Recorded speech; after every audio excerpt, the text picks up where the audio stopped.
Essa é a TV Franchising na ABF Franchising Expo. E hoje nós vamos fazer um debate sobre o segmento de beleza e saúde nas franquias.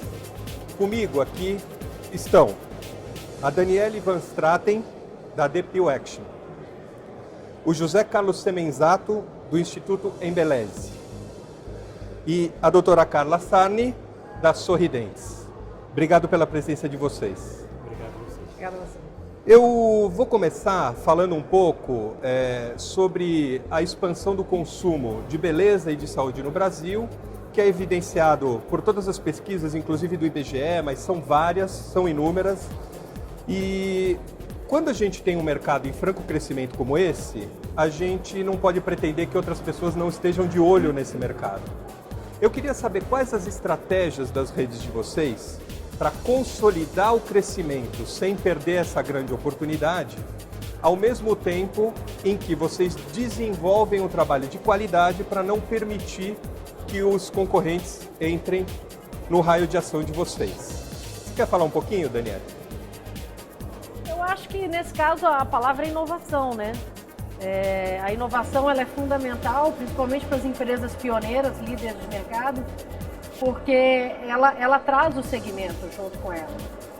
Então, no nosso caso, por exemplo, a gente vem implementando serviços dentro do nosso negócio sem perder a essência. Você pode dar um exemplo disso? Posso. A gente é uma rede de depilação, mas hoje nós agregamos todas as soluções. Então nós oferecemos agora soluções em depilação com cera, fotodepilação, depilação para o homem, que inclusive é um público que tem crescido muito, e o design de sobrancelha. Então não existe a melhor solução, existe o que é melhor para você, varia de acordo com o cliente. Certo. E vocês, Semenzato, qual é o plano estratégico para vocês continuarem expandindo sem perder qualidade?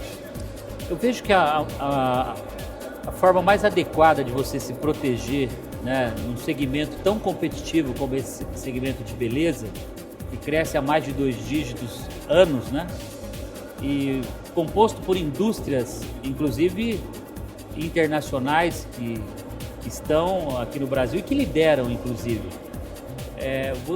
No meu caso, o Instituto Embeleze conquistou essa liderança porque nós unimos 2 setores com expertise consolidado. No caso, a holding SMZTO com 20 anos de experiência em franchising, 20 anos no setor de educação, com uma fábrica com 40 anos fabricando soluções de beleza no mercado, que é a Embeleze. E quando nós, em 2003, tivemos a brilhante ideia, né, que foi nos bastidores do SBT, numa propaganda que a Embeleze fazia pela fábrica e eu fazia, à época, pela Microlins, e eu perguntei ao presidente da Embeleze, o senhor Itamar, que é meu sócio, que tal uma escola de beleza, né? Ele não pensou 2 minutos, ele falou, só não vamos fechar amanhã, eu estou viajando para os Estados Unidos e na volta. Então, quando nós unimos uma empresa líder de setor, de segmento, que foi a Embeleze, com o expertise do franchise e a educação, nós conseguimos unir 3 pontas que fica muito difícil da concorrência. A gente nunca diz impossível, mas a inovação que a Daniele citou, eu acho que é fundamental. Nós temos que estar sempre reinventando nossos produtos, nossos serviços e nunca perder de vista a qualidade absoluta, a qualidade inquestionável que o consumidor exige. Eu acho que no caso do Instituto Embeleze, dá para manter essa liderança por muitos anos ainda, porque nós conseguimos colocar, né, numa governança corporativa com corpo executivo de primeira linha, satisfação plena do nosso franqueado, satisfação plena do consumidor, né, que vai para o mercado no dia seguinte, após ter formado ou até durante, e vai faturar e muda a vida da família, que uma mulher, quando torna-se cabeleireira e consegue levar renda para casa, ela gera melhoria de autoestima, ela gera mais consumo na família, viagens. Isso foi, eu diria, talvez a nossa maior vitória nesse projeto. foi conseguir mudar a vida dessas mulheres que ficavam em casa, às vezes como donas de casa, do lar, e eram despesas. E elas se tornaram centro de receita na família. Então, essa foi uma das conquistas muito fortes do Instituto Embeleze. Carla, como é que é no caso da saúde? É um pouco diferente do caso de beleza, né? Um segmento um pouco diferente, se bem que, só uma curiosidade, quanto do que você atende é estética? Hoje a odontologia é composta por 19 especialidades. Praticamente metade dessas especialidades se voltam para a estética, né? Você vê o aparelho, por mais que ele resolva um problema funcional de um paciente, ele remete estética, né? Que melhora a autoestima, melhora a qualidade de vida da pessoa, até mesmo a alimentação, porque melhora a oclusão. Uma prótese, né? Uma pessoa não tem um dente, faz um implante ou coloca uma prótese, remete-se à estética, porque melhora o sorriso, né? O sorriso é o cartaz de visita. Mas acho que o grande desafio, Cláudio, na odontologia, para manter a liderança, é a questão da qualidade. Concordo muito com a Daniela Custamezato em relação à inovação, mas a qualidade é algo que é indiscutível no setor da saúde. Isso se retorna em mais indicações de cliente, e um outro fator também muito importante, além da inovação, é a tecnologia e o controle. À medida que você vai crescendo, e principalmente para outros estados, para que você possa dar suporte, para que você possa manter a qualidade, você não pode abrir mão de tecnologia para poder dar essa retaguarda. Nós, da Sorridentes, nos últimos 3 anos, a gente investiu muito em tecnologia para poder dar suporte à rede à distância, para poder dar suporte aos nossos dentistas, parceiros e também aos nossos clientes. Nossa rede hoje é praticamente composta por 80% são dentistas, os nossos franqueados, 20% são investidores, e na seleção que nós fazemos do candidato, o principal fator para ele ingressar ou não dentro da rede é o perfil, e se esse perfil tem um direcionamento para a qualidade. Vocês 3 falaram em inovação, falaram em qualidade de atendimento, falaram em tecnologia. Tudo isso custa dinheiro. Sim. Do outro lado, as faixas que mais crescem no consumo são as faixas de baixa renda, que agora ganham renda. Existe alguma contradição nisso, no sentido de que você, para ter qualidade, ter tecnologia, você tem que cobrar por isso também, porque você investiu? De uma classe que está em ascensão e entrando no mercado de vocês, mas não tem esse poder todo de compra. Como é que funciona essa equação? Com o aumento do consumo que houve, né, nesses últimos anos, o crescimento da renda, né, e o consumo, propiciou que a indústria, tanto a indústria da saúde, a indústria da beleza, a tecnologia, o design, todas essas indústrias pudessem se tornarem mais competitivas. Então houve um avanço muito grande na qualidade dos materiais, e baixa e queda de preço, porque na medida que houve aumento de consumo, propiciou que essas classes pudessem comprar produtos, né, e serviços de melhor qualidade, e naturalmente com a baixa do preço dos produtos, as indústrias conseguiram, através da escala, fazer com que produtos antes proibitivos para essa classe emergente de renda pudesse comprar, né? Mas vejo ainda que, além desse fator que é o ganho de escala, a questão dos parcelamentos, o aumento de financiamento, né? O aumento do crédito no Brasil nesses últimos anos também propiciou isso. Acho que são 2 fatores muito importantes, né, que contribuíram para que isso ocorresse e que mais pessoas com menos renda pudessem ter acesso a serviços de tecnologia de ponta, como nós estamos vendo hoje, né, na área da saúde, na própria área da beleza. Agora, Daniele, vocês saíram de indústria pura, né, para a indústria que fornece para a rede, né? Isso. Isso deu ganho de preço para vocês ou não? Porque você perdeu o mercado do outro lado, ou não? Não, isso que o Cimenzato falou, a questão da escala, né? O franchising nos ajuda muito nesse sentido, porque ele nos permite distribuir para a rede e ganhar essa escala. Agora, um outro ponto que eu queria falar é que o consumidor da classe C emergente, ele está extremamente exigente. E com o conceito do franchising, a gente consegue entregar um produto e um serviço premium com um preço justo. Então, a gente consegue ter um excelente produto por um custo-benefício adequado para o consumidor. Agora, no seu setor, principalmente os materiais, eles estão na mão de poucas indústrias, não estão? Sim. Aí, vocês têm condição de negociação assim para baixar preço ganhando escala? Sim, o que nós fazemos como a rede é grande, nós compramos tudo direto de fábrica. Com isso a gente consegue uma economia devido à escala em torno de 30% a 40% no produto final, sem mexer na qualidade, pois você direciona, por exemplo, no nosso caso nós usamos material 3M, que é o que existe de top de linha. Então com isso a gente consegue oferecer para a classe C material de primeiríssima linha a um preço justo, como a Daniela falou, porque a classe C não gosta de coisa ruim, o que eles gostam é de coisas boas por preço justo, desde que caiba no bolso dele, e a escala e o franchise proporciona isso claramente. Aí com isso você consegue crescer assegurando qualidade sem ter esse desvio no crescimento. Existem as dores do crescimento, né? Vocês estão crescendo, se querem crescer no ritmo do mercado, também vão ter que crescer no citado ritmo de 2 dígitos que o Semenzato falou. Eu gostaria de saber como é que vocês equacionam, acho que você tem um pouco a resposta, né, Semenzato, mas a questão da mão de obra, né? Como é que vocês conseguem desenvolver a mão de obra? Essa é a primeira coisa. E principalmente reter a mão de obra. Eu sei que, por exemplo, no seu segmento, Daniele, o turnover é alto. E as pessoas acham que podem sair e montar o seu próprio negócio, ou não? No segmento, é porque são públicos diferentes, né? Existe o profissional do salão de beleza, que é um profissional normalmente terceirizado.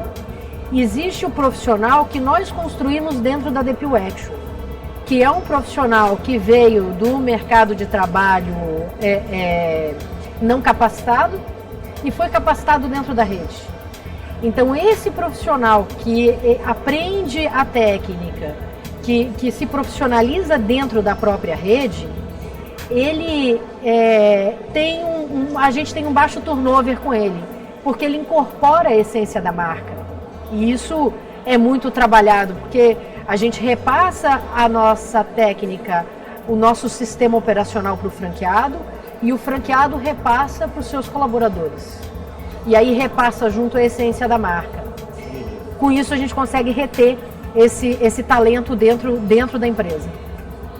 No caso de vocês, como que funciona? Tem muito turnover ou não? Não. É interessante, porque o mercado do profissional de beleza, quando se trata de salão de beleza, você tem um alto turnover, porque muitos ganham notoriedade com a sua clientela e normalmente ele já começa a sonhar em montar o seu salão próprio.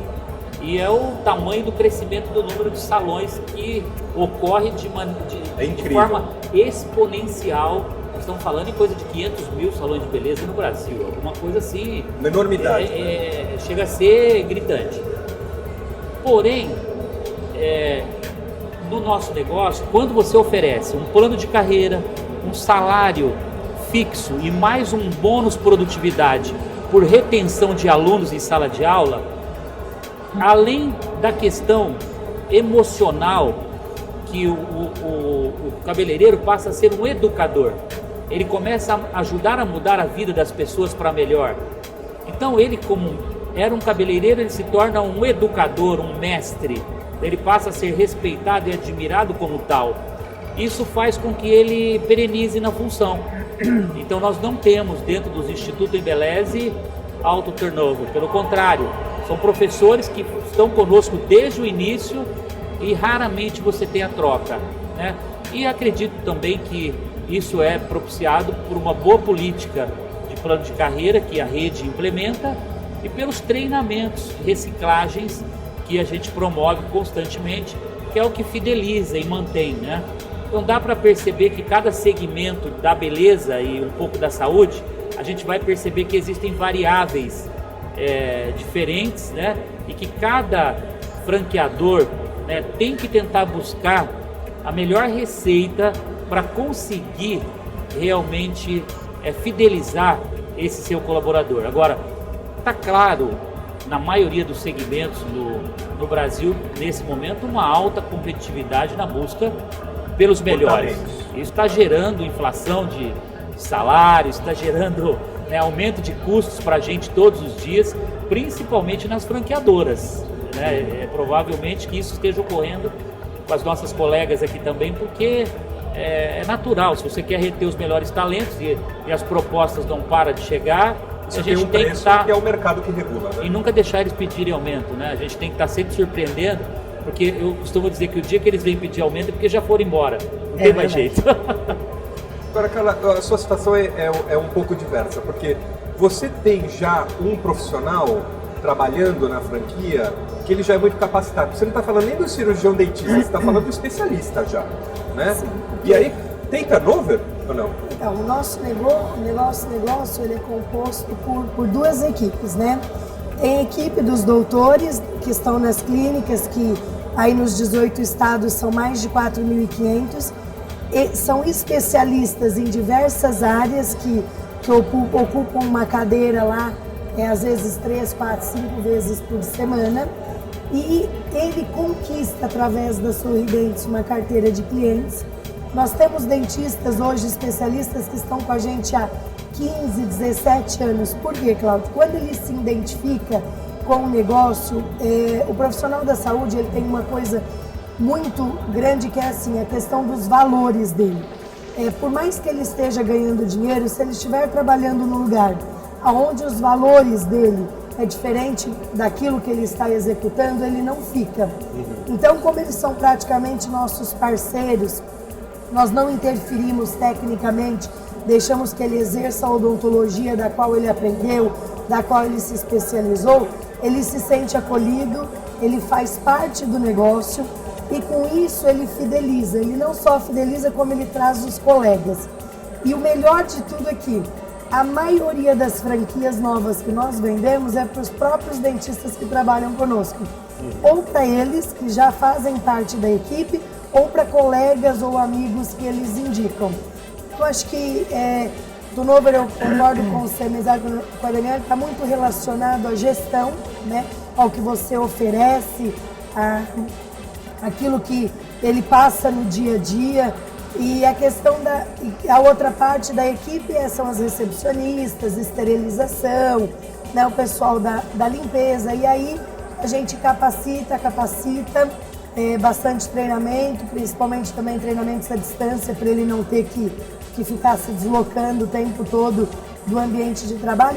Com isso ele se sente mais protegido, mais preparado, ele faz parte de um grupo.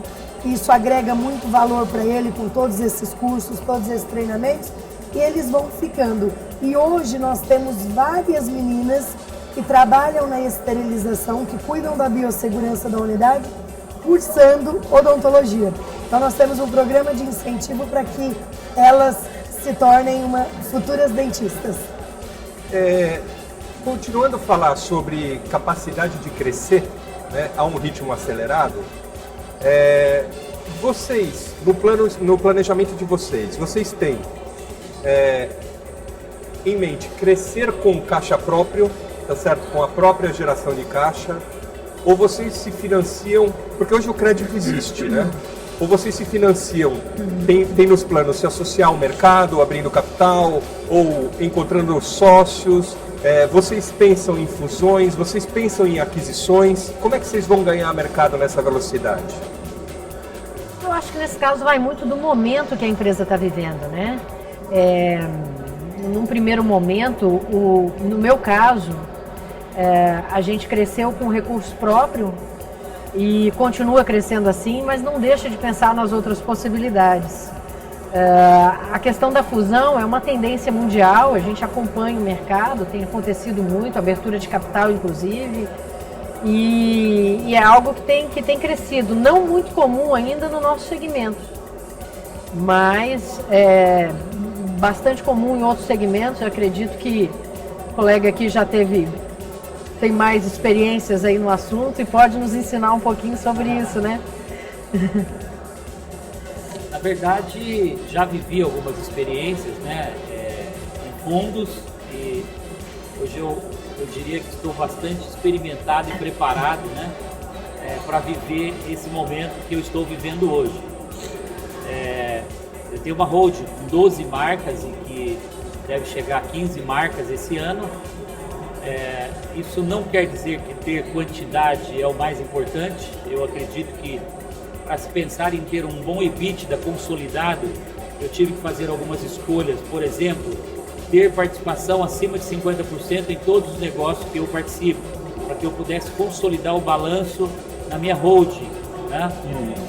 Estar preparado, por exemplo, eu falo muito isso com sócios, que se amanhã ele não entregar todos os negócios, eu tenho um sócio fundador e tenho um sócio operador. Eu não serei um especialista em cada setor. Eu tenho de restaurantes, a prestação de serviços, a micro franquia, e eu não tenho a pretensão de ser o especialista de cada área. Né? É impossível. Então eu quero focar na estratégia, quero focar na governança corporativa, de fazer com que as empresas cresçam com ética, cumprindo 100% com a legislação, pagando seus impostos em dia, para que eu possa, daqui a 5 anos, olhar para trás e ver um consolidado de empresas que mudaram a vida do consumidor, que entregaram um bom serviço e que geram caixa para os acionistas, né, proporcional ao tamanho do esforço dedicado em todos esses anos. Então, indo diretamente à sua pergunta, questão de endividamento, por exemplo, na minha companhia não há. Por quê? Nós optamos pelo crescimento em franchising exatamente porque os investimentos são feitos pelo franqueado e, naturalmente, os investimentos que eu preciso fazer nas empresas, seja em mídia, que eu tenho uma presença muito forte na televisão, aí eu, como na pessoa física, criei uma Factor, tenho uma empresa de investimentos que eu faço o fomento dessas empresas dentro do próprio grupo. Quer dizer, sempre capital próprio. Com capital próprio, certo, evitando que a gente busque endividamento. Agora, mesmo assim, esses valores são pequenos, porque o franchise não exige grandes investimentos nesse sentido, né? É um pouco diferente de uma indústria, né? Como a Daniele participa de uma indústria e como alguns outros setores que precisam de capital intensivo. Quanto mais a rede de franquia cresce, ele precisa prover recursos na indústria para acompanhar o crescimento, né? É o caso, por exemplo, do Instituto Embeleze, em que quanto mais a nossa rede, nós somos hoje 350 franquias, crescemos a 25% a 35% nos últimos 3, 4 anos. Então, a cada 3 anos, nós dobramos de tamanho o nosso faturamento. E a indústria precisa acompanhar, né? Gera um aumento de volume de consumo de produto da indústria Embeleze enorme. Então a indústria ela tem que se movimentar e aí isso gera com certeza um problema, né, de capital de giro e de crescimento na indústria. Mas no franchise puro a gente não sente isso, né? E vocês têm alguma pretensão de fazer algum tipo de associação, captar dinheiro de outra forma, abrir capital?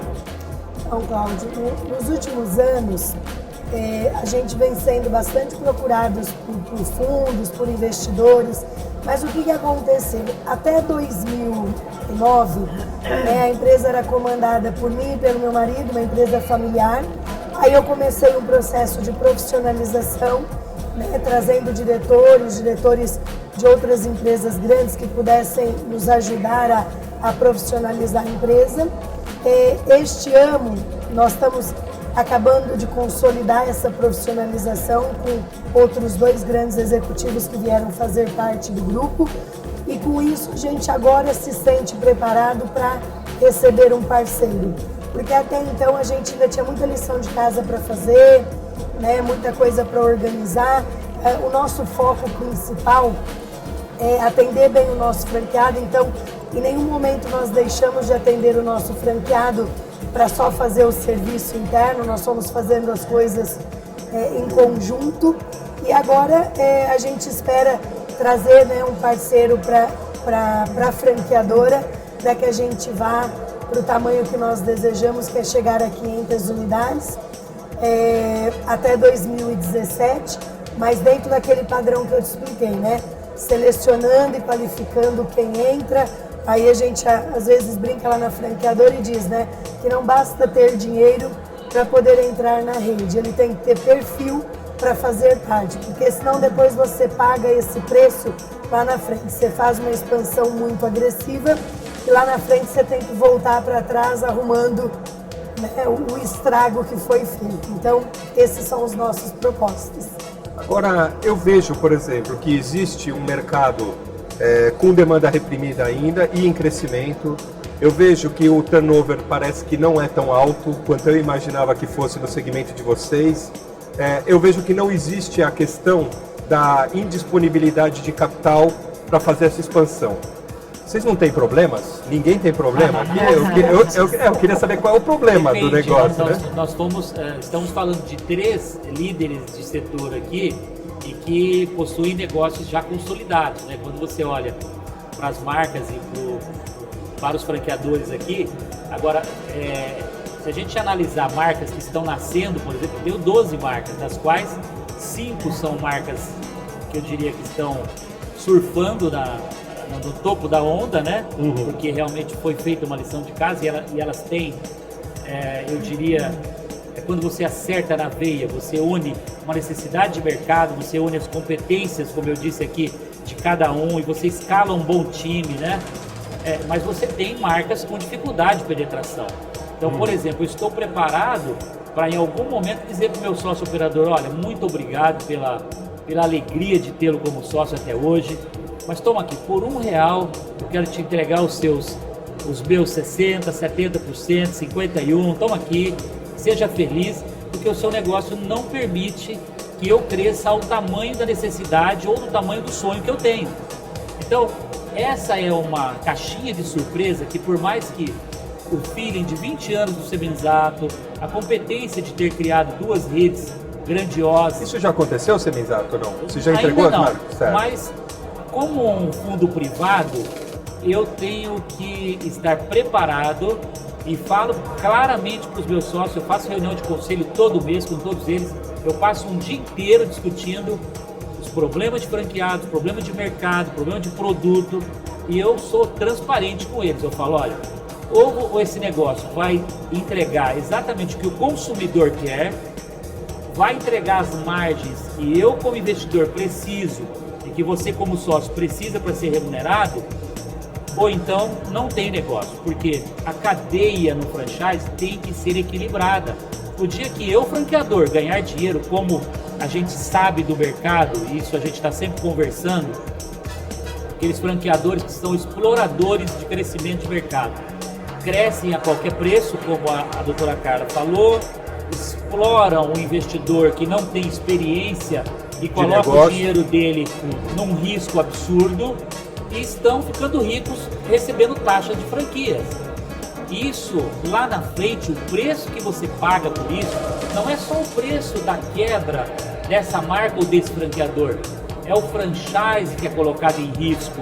O modelo, né? O modelo de negócio que é tão vencedor, que é tão campeão como o franchise, né, não pode passar por isso. Agora, não é o Semenzato, não é a doutora Carla, não é a Daniele que vai mudar esse cenário. Nós somos parte desse processo, brigamos todos os dias para zelar por esse processo, que ele seja o mais ético. A BF está aqui exatamente para defender os interesses e regular um do pouco, setor, regular um pouco. Mas infelizmente, de vez em quando, escapam pelos dedos, né? Mas dentro do possível a gente tem que estar sempre zelando e cuidando para que o crescimento seja sustentável. Eu acho que esse é o equilíbrio. Agora, não quer dizer que a gente não deva crescer. Eu tenho um plano ousado de 300 franquias para esse ano no meu grupo de crescimento. É agressivo, mas é proporcional à quantidade de marcas, ao tamanho do investimento, ao suporte que você dá. Então, tudo tem que ser dosado, né? Olha, Cláudio, uma coisa que eu queria pontuar, que ele disse que assim, né, quando você falou, vocês não têm problema. Claro que temos, não só nós 3 que estamos aqui, mas o mercado, por exemplo, locação virou um problema. né? É um problema para o franqueador, é um problema para o franqueado, porque hoje existe uma demanda grande de procura de pontos e com isso supervaloriza os aluguéis. Então acho que um dos grandes desafios que nós hoje temos é conter custos. Uma vez que você não consegue repassar isso para o cliente final, porque se você repassar, você sai do mercado, né? Se você se distancia muito em relação a valores, um dos problemas hoje é contenção de custos, desde aluguel, como por exemplo, colaboradores, né? Você mesmo disse, a briga pelos talentos, a procura dos talentos, a disputa pelos talentos, isso também traz um valor significativo no aumento dos salários dos colaboradores. Então temos problemas sim, como todos os outros investidores, como todos os outros empresários, mas acho que o importante é, como empreendedores, nós sonhamos, acreditamos naquilo que a gente faz, o tempo todo a gente tenta melhorar para poder enfrentar e ultrapassar as dificuldades, né? Dependendo da fase da empresa ou mesmo da economia do país, ou você tem problemas diferentes a serem resolvidos.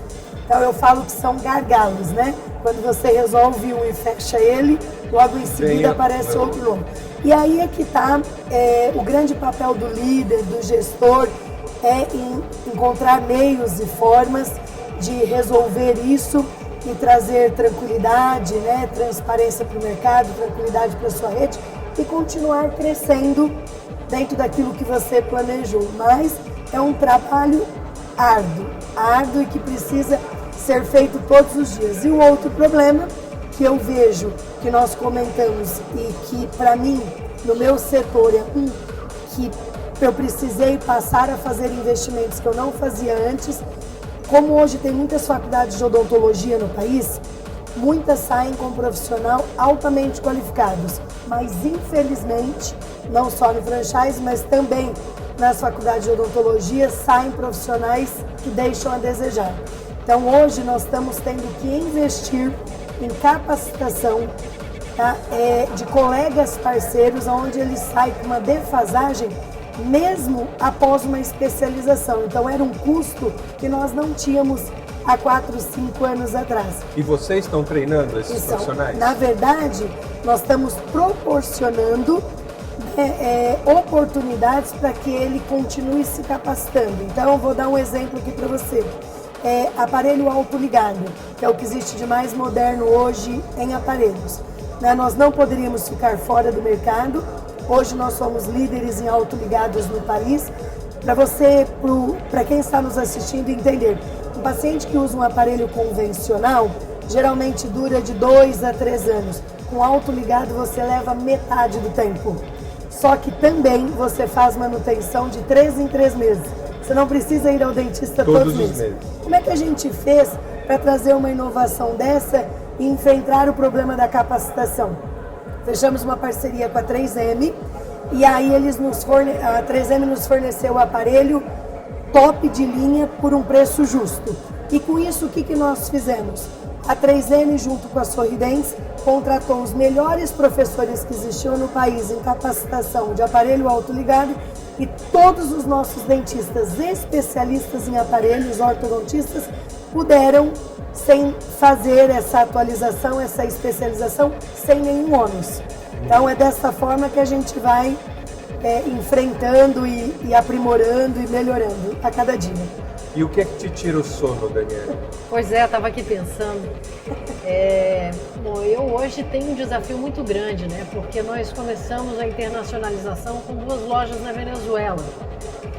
E as questões burocráticas, governamentais... É bem escolhido o país, né? Não, a dedo. As mulheres são bonitas, mas o governo é meio triste, mas né? Mas é uma referência, né? Para você ter uma ideia, o meu maior desempenho hoje é uma loja na Venezuela, na rede.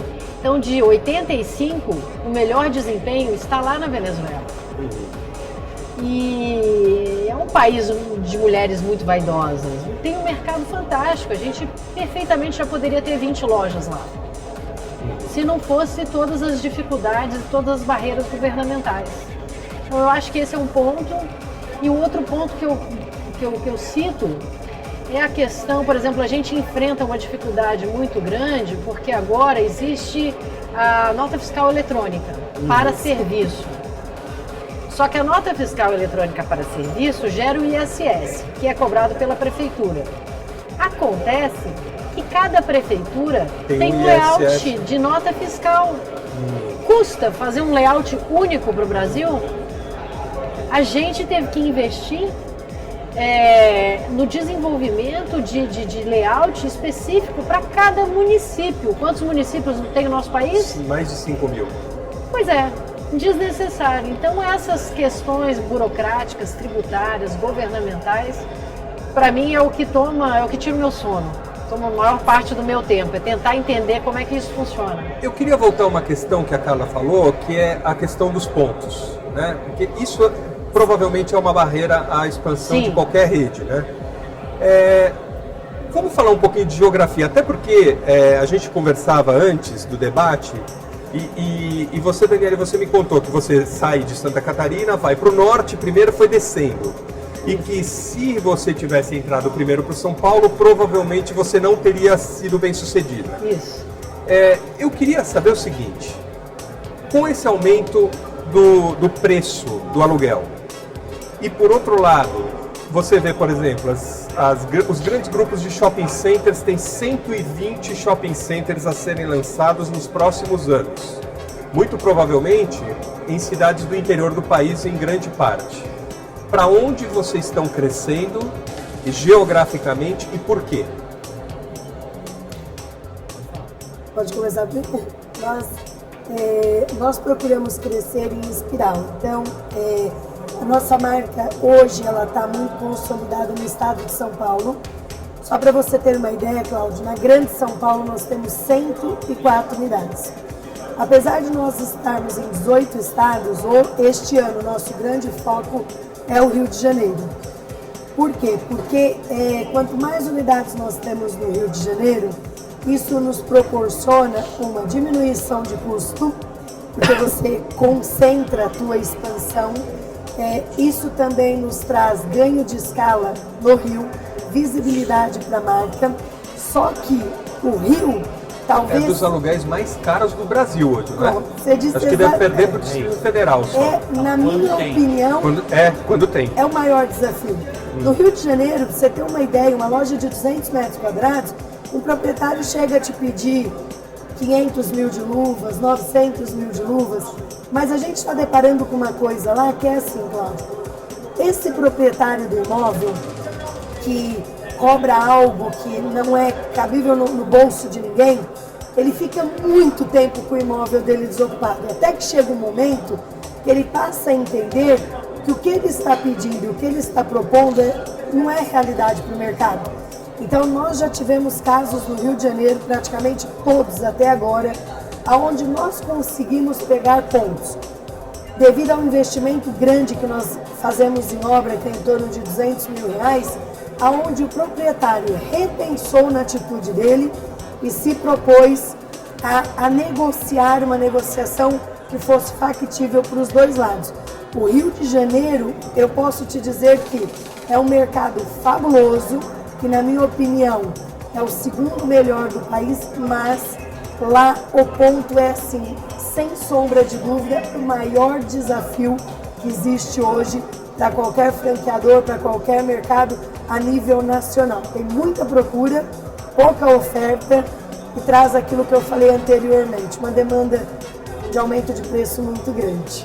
Agora, Sebenzato, vocês estão crescendo para novos mercados ou vocês, como eles, estão querendo ganhar escala dentro de mercados já consolidados primeiro? Então, a gente tem uma grande dificuldade, o Instituto Embeleze só não cresce mais pela falta de territórios.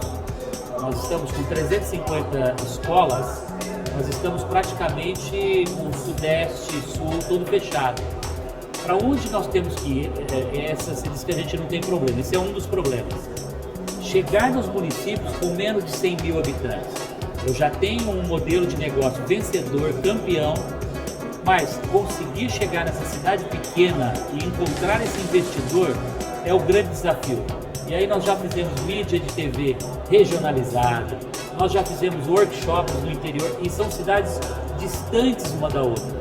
Imagina o Nordeste com 50 disponibilidades sendo 1.000 quilômetros uma da outra. Então, nada mais do que orgânico esperar esse crescimento agora, né?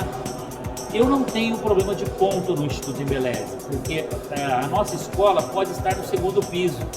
Então, diferentemente de outros negócios que eu tenho na própria Road, inclusive, eu tenho negócios que está inviabilizando seu crescimento por falta de ponto. E como eu disse, pode haver em algum momento um negócio que eu desista de continuar o crescimento dele pela falta de opção de ponto ou até pela inviabilidade do preço, que não fecha a conta. Então, você veja que cada negócio tem uma dinâmica diferente, né? A Casa X, por exemplo, eu não vou ter esse problema, porque é um salão, é um galpão, então eu não preciso estar no ponto que está todo mundo brigando, que é o ponto onde está a demanda, onde está o varejo. Eu não preciso estar lá, eu posso estar distante. Então, cada negócio e cada franqueador, o sapato vai apertar de um jeito diferente, né? E nós temos que ter a capacidade de criar planos alternativos e buscar soluções para que esses fatores, como ponto, como aumento de preços, de salários, essa competição com mão de obra competitiva, não coloquem sob xeque ou até ameacem o nosso crescimento. E esse é o grande desafio do dia a dia. Para cada marca você tem uma estratégia diferente de crescimento, é isso que você quer dizer? Exatamente, é isso, né? Exatamente. Cada marca tem que ser pensada no posicionamento de público que você quer atingir, né? Preço, estratégia de crescimento. Então, tem marcas lá, por exemplo, que já está desenhado que em 5 anos eu terei 50 restaurantes, por exemplo, em Tricô de Paris. Eu terei 200 casas de festas Casa X. Eu terei 530 Instituto Embeleze no Brasil, dos quais faltam quase 200 que são pequenos municípios. Esse é o desafio. Como chegar nesse interior do Brasil, né, que não seja desse formato espiralado que a doutora Carla citou. Porque enquanto nós estamos nesse momento, que é um momento bem natural da maioria das redes, você vai dominando territórios, né, e você vai crescendo nesse movimento espiralado. Chega um momento que sobraram pequenas lacunas por esse imenso Brasil, que você cumprir com... É caro você mandar um gerente ir ao Pará, por exemplo, para fechar uma pequena cidade, para vender uma franquia no interior. É caro para trazer esse investidor para vir te conhecer, porque os custos vão ser extremamente altos. Nós não falamos aqui dos custos de passagem aérea, que mandar consultores hoje está simplesmente impossível.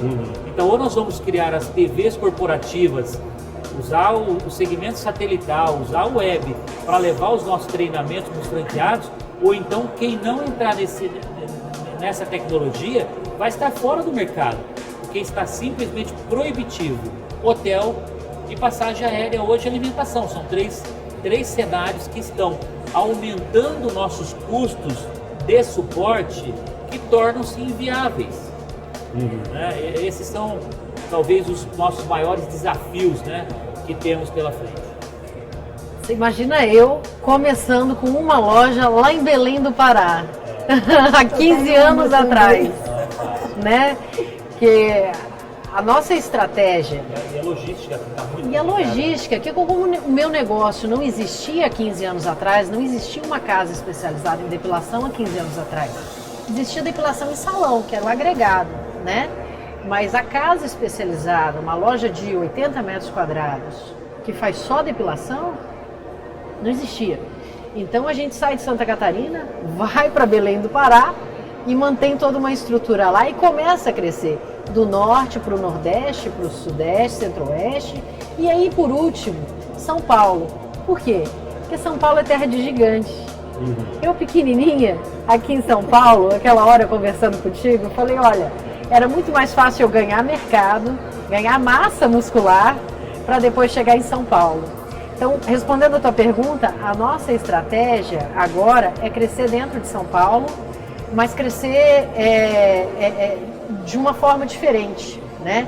No caso de Cimesato, ele tem uma estratégia para cada marca e, acredito eu, também para cada cidade. No nosso caso também, a estratégia para crescer em São Paulo é diferente da estratégia que a gente usou para crescer no resto do Brasil. Quais as diferenças? Você pode dar pelo menos uma diferença básica? Nós queremos entrar com 10 lojas ao mesmo tempo em São Paulo. Para começar. Vocês hoje, não... quantas vocês têm em São Paulo? Em São Paulo, uma. Certo. Eu queria falar um pouco agora, nós falamos um pouco sobre os entraves, sobre crescimento, etc. Eu queria falar um pouquinho sobre comportamento, né? Comportamento do consumidor final, porque vocês entendem quem como cliente, na verdade? Primeiro, essa eu acho que é uma pergunta interessante antes da gente entrar aqui nesse assunto. Depende da hora. O cliente é o seu franqueado? Sim.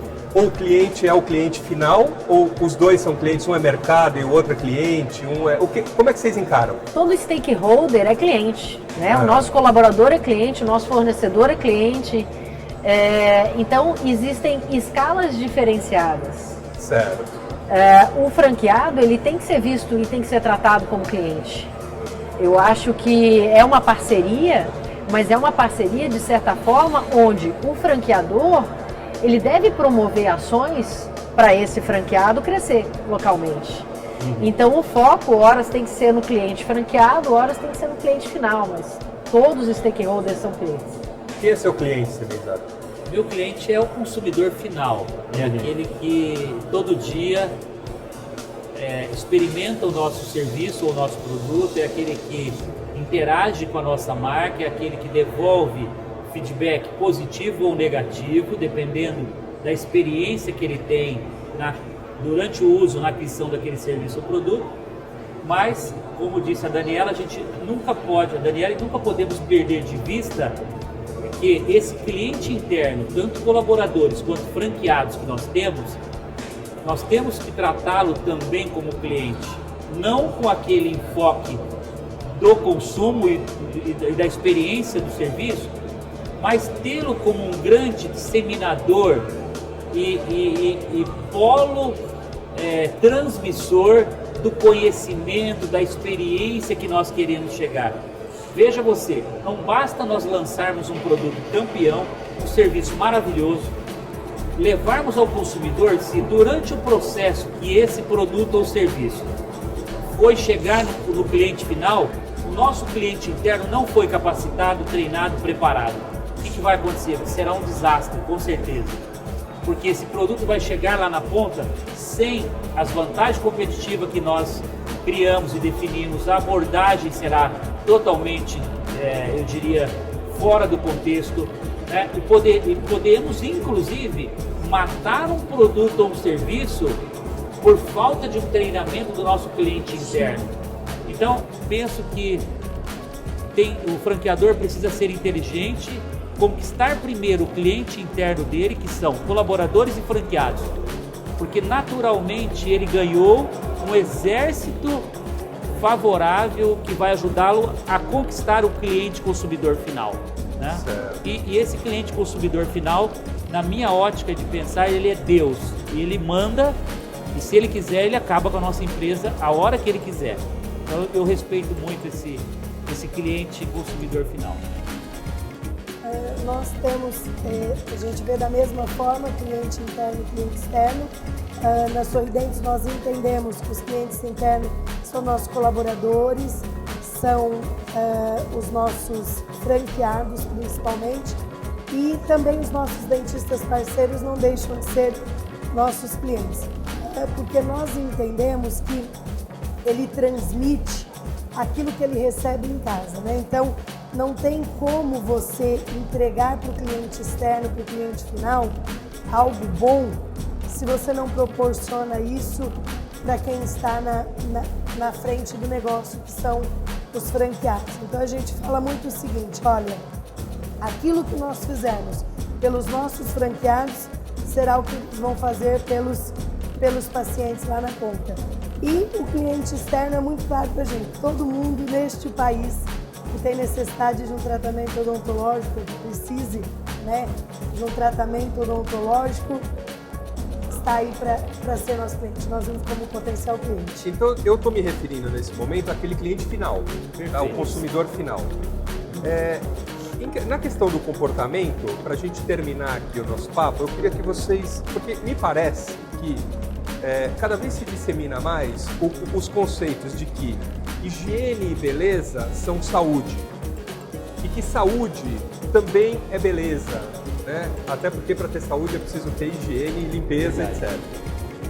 Só que existe toda uma questão regulatória, né? Que às vezes você fazer a saúde ser vendida como beleza pode te provocar problemas. Às vezes você vender a beleza como saúde também pode te provocar problemas. Onde no segmento de vocês, como é que vocês fazem para dividir isso claramente, para que isso não venha a se tornar um problema para vocês no futuro? No meu setor, o meu setor é bem rigoroso em relação a isso.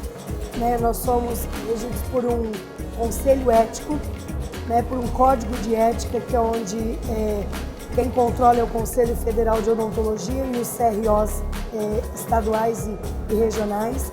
Então, assim, claro que eu gostaria de ir, por exemplo, para uma TV e para o mercado e dizer, olha, só hoje, clareamento para os dentes pela metade do preço. Infelizmente, eu não posso fazer isso, tenho que atender as regras e cumprir essas regras para não trazer um problema para o setor, não só para a minha empresa, mas para o setor da odontologia como um todo. E aí é aquilo que eu te disse desde o início, se eu tenho vários impeditivos de que eu não posso, por exemplo, fazer campanhas promocionais, divulgar preço, promoções, como é que eu conquisto este cliente? Com transparência, qualidade, seriedade. E uma coisa, Cláudio, muito interessante, quando o cliente vem por indicação, você não precisa fazer força, ele já vem pronto para adquirir, para consumir. É inacreditável, olha, entram nas nossas unidades 30 mil novos clientes por mês. 60% dos clientes que entram vêm de indicação. E olha que nós estamos na Globo, estamos no rádio, estamos no SBT, estamos no metrô. Este cliente que ele vem através de mídia, ele vem para conhecer, ele vem pela curiosidade, ele vem à procura da primeira experiência, mas nem sempre ele fica. O cliente que vem do boca a boca, que veio porque alguém disse para ele, olha, vai porque o preço é justo, a qualidade é excelente, eles entregam aquilo que eles prometem, isso é que é a verdadeira chave de sucesso, pelo menos na minha área, que é a área da saúde. Como é para você, Celita? Eu entendo e a gente pratica muito, né, dentro do Instituto Embeleze, a verdadeira mudança de vida. Então, não que isso seja vendido dessa forma, mas a gente entende que no momento que essa dona de casa, que tem de 20 a 45 anos, se torna uma aluna e ela começa a viver uma experiência, e ela começa a entender que ela é útil para a comunidade, que ela tem talentos adormecidos, que ela tem, eu diria, possibilidade de se tornar uma pessoa renomada no seu bairro, dentro da sua família, porque ela vai ganhar uma habilidade nova, ela vai ganhar uma profissão nova. E no momento que ela vai para o mercado e a gente exercita isso dentro de um plano de encaminhamento ao mercado de trabalho, em que desde o primeiro mês que essa aluna está conosco, ela já começa a ter experiências com clientes externos, que a gente chama de modelos, que vêm para cortar gratuitamente, para escovar o cabelo gratuitamente. A gente leva para entidades sociais carentes para que elas pratiquem. Então, quando elas percebem que elas se tornaram artistas do ponto de vista dentro da família, na coletividade, isso gera uma mudança na autoestima incrível. Então, eu acredito que o que move o nosso negócio, que torna o nosso negócio de sucesso, é essa verdadeira transformação que a gente faz na vida das nossas alunas, das nossas clientes. O que gera, o que a doutora Carla acabou de falar, gera um boca a boca que ela transborda a felicidade. Ela chega na família, na vizinha, e ela transborda, ela derrama aquela coisa boa. E aí as pessoas falam, caramba, o que tem naquela empresa? Então você começa a vender mais por indicação e pela qualidade, pela experiência que essa cliente consumidora viveu, do que a propaganda que você verdadeiramente faz. A propaganda nada mais é do que lembrar que você existe, mas quem de fato fecha e consolida a nossa venda é a experiência de clientes satisfeitos. Isso é uma realidade. É a empresa que entrega a promessa da marca, né? E aí vocês falaram muito de indicação e é muito comum no nosso segmento, porque a gente vende confiança. Então, quando a empresa oferece um serviço de excelência, o próprio boca a boca, ele traz o cliente. E aí a propaganda externa passa a ser apenas institucional. Daniele, Semenzato, Carla, eu espero que o debate tenha sido tão esclarecedor para o público quanto foi para mim. Quero agradecer a presença de vocês. Obrigado, foi uma delícia e espero que tenha sido para as minhas colegas aqui também, proveitoso, pude aprender um pouquinho, pude transmitir um pouquinho do meu carisma, da minha experiência com as colegas aqui também e estou voltando um pouquinho mais de conhecimento. Espero que os nossos telespectadores também tenham aprendido um pouquinho, tenham aproveitado um pouquinho dessa nossa experiência, desse nosso bate-papo. Foi muito bom, Olha, obrigada. Cláudia, aqui acho que ter saúde, ter educação e ter beleza é um direito de todos. De todos neste país. Legal, parabéns.